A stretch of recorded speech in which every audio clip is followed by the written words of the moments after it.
Recently, we learned that the state government pushed back plans to build a new high school in Perth's western suburbs, and that is for more than a decade. It means a new school that was intended to accommodate 2,000 students and be open by 2019 won't be built until after 2027. In the meantime, public schools in the area have become increasingly crowded since the closure of Swanbourne, City Beach and Scarborough High Schools. Not long ago, Education Minister Peter Collier announced a plan was in the works for a new school, and that one of those plans included the old City Beach School site. Since then, there's been an outpouring of frustration from the community who fought to keep it open before it was finally closed in 2005. There have been a number of people writing into local newspapers and the West Australian too about this issue. This letter caught my eye. It was written by the husband of the former City Beach High School principal, Megan Donovan. It was written by Graham Donovan. And this is just part of the letter, and it was titled How City Beach Lost Its High School.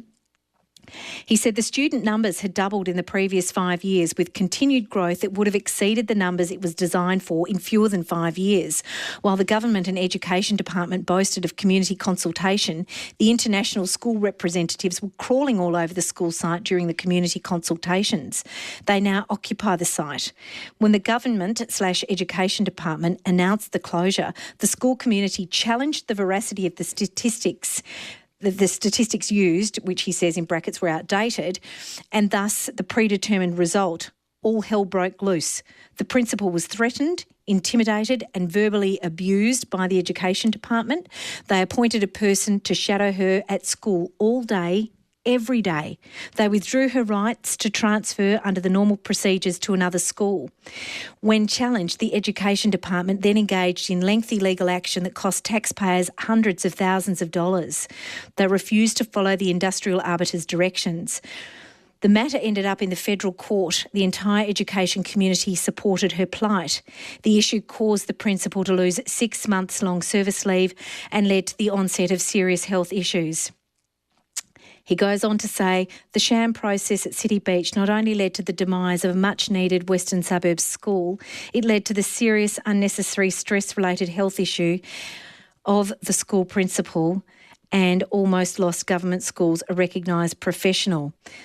And he ends with, the principal mentioned is my wife, Megan Donovan.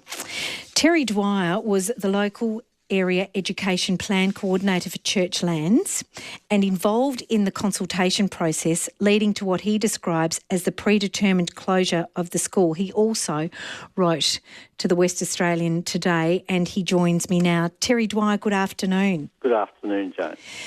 Terry Dwyer, this seems to have been a long time coming out and now we've seen 3 very powerful letters to the West Australian. Why do you think this is coming out now? I think it's coming out now because Churchlands High School has reached breaking point with 3,000 or more students. There's a drastic need for another high school in the western suburbs. The process of building that school, I believe, should have started at least 5 years ago. And now it's been postponed till 2027. I think the pressure on Churchlands High School is so enormous that it's going to be difficult for that school to function properly with so many people in it. It's very busy there. In fact, a friend of mine lives very, very close to it, so I spend quite a bit of time around there.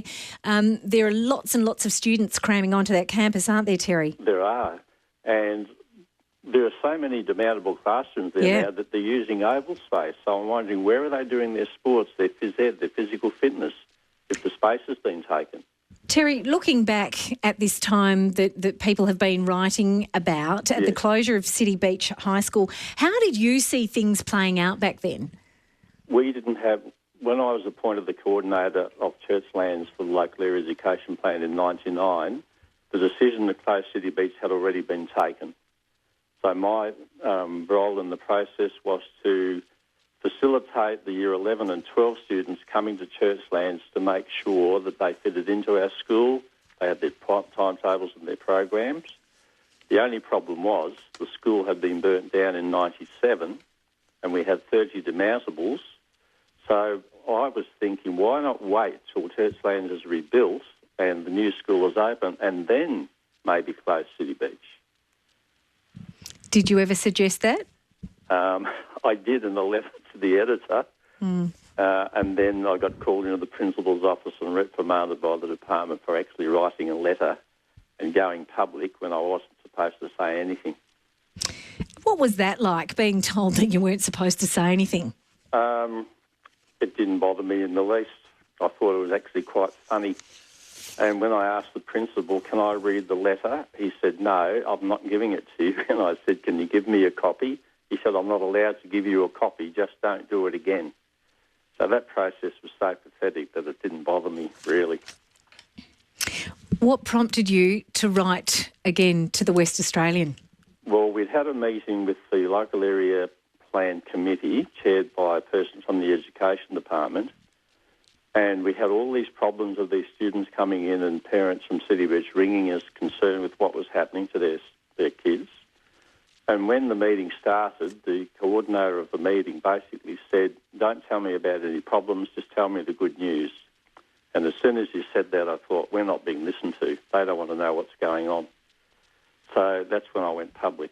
If they weren't going to listen to me in a private meeting, then I would put it out there in public. My guest on 720 ABC Perth at 14 minutes past 4 is Terry Dwyer. In 1998 and 99, he was the local area education plan coordinator for Churchlands. He's written to the editor today in the West Australian talking about the closure of City Beach City Beach High School. What's it like for students at Churchlands? We're talking about all those demountable classrooms, as you said, going out onto the oval. What is it like for teachers and students in that environment, Terry? It was chaotic, Jane, to tell you the truth. Some of the demountables were in the south part of the school. Other demountables were on the northern part of the school. Students would finish their lessons on the southern part, have to walk around the burnt-out school, down the road, which I thought was quite dangerous and unsupervised, get to the northern classroom sometimes 10 minutes late. I found in my Year 12 class that half the class wasn't there to start because they had to come from the southern area. So I lost 10 minutes per period 4 times a week in Year 12 and couldn't start the lesson until all those other kids had come. So that was one of the problems that we were faced with, losing 40 minutes valuable teaching time in Year 12 every week. And what's it like now? Well, I'm not there anymore, so... But I can imagine that with so many more students and demountables that it would be just as difficult. Yeah. Terry Dwyer, thank you for joining us this afternoon on 720 ABC Perth. Really appreciate your time. Thank you, Jane. You're welcome. That is Terry Dwyer. Now we have Dr Leonie Annan. She's the former president of the City Beach High School P&C. She also wrote to the paper recently. She joins me now. Dr Annan, good afternoon. Good afternoon, Jane. Now, you've heard what Terry Dwyer has had to say. You also, as I said, recently wrote to the paper. You say, I was involved in the soul-destroying consultation in name-only meetings leading to the predetermined closure of City Beach, Hollywood, Scarborough and Swanbourne senior high schools. What were you told by Mr Barnett's advisors at the time? Well, we were told that we would be listened to and we could come to a conclusion that made everybody happy, but it was far from the truth. And these meetings, these so-called planning meetings, were just a farce, really. They had no intention, really, of listening to parents or teachers. I think they'd already made their decision well before we even started having our meetings. And quite frankly, they regarded us, the teachers and parents, as know-nothings, I think. And it was very, very frustrating. Is there residual anger in the community, people like you who fought so hard to keep schools like City Beach open? Well, I'm sure there is, and that's what sort of has prompted the letter writing, I think. I think there's been smouldering resentment for a very long time. And, of course, it's all come to the surface now. And what a surprise, there's not enough schools in the western suburbs. Yes. The Education Minister said only a couple of months ago, essentially we need 2,000 places by 2019, so stage 1 of the new City Beach High School has to be developed by 2019. When you hear things like that, what's your reaction? It just makes you so sad that they didn't listen that there was just no common sense in those meetings. Their demographics were 3 years ahead, they told us, which never made sense. And you just sort of think, oh, you feel like, I told you so, but that won't make any difference, unfortunately. You were told, you write in your letter that you had published in the West Australian recently, you were told by advisors that people in infill housing didn't have children. Yes, that's exactly one of the ridiculous things we were told. Yes. That's exactly what we were told. We were also told that there was no bus route near City Beach High School, so people couldn't get there, and there's a bus route 200 metres away. So I don't know where the advisors got their information, but it was very false. What was it like for parents and students at that time? It was just very upsetting for a start, because nobody wants to move their child in the middle of high school. Although I must say the students were very resilient, and Terry did a very, very good job under extremely difficult circumstances. That's Terry Dwyer, who we just spoke to, for people who are tuning in. My guest on 7:20 ABC Perth this afternoon at 4 is Dr Leonie Annan. She's the former president of the City Beach Senior High School P&C. Dr Annan, what is the message, the lesson for other school communities? What can people learn from the closure of a school like City Beach High School? I really don't know, because as determined as we were and as much we tried to arm ourselves with the facts, nobody took any notice. So it's very, very difficult, but I hope perhaps government departments learn from this.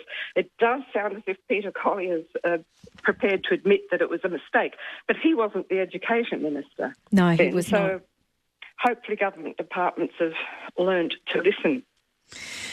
Good to speak to you this afternoon, Dr Annan. Thank you for your time. Thank you very much, Jane. That is That is Dr Leonie Annan, and she wrote a letter to the West Australian about the closure of City Beach High School. She said that they were fed nonsense. Unfortunately, common sense was absent. Input from parents and teachers was ridiculed. The government spokespeople were, in quote marks, cognizant of our concerns, but would revisit them at a later date. And perhaps that later date is now, when we see the problems in the western suburbs and schools like Churchlands with their demountable classrooms.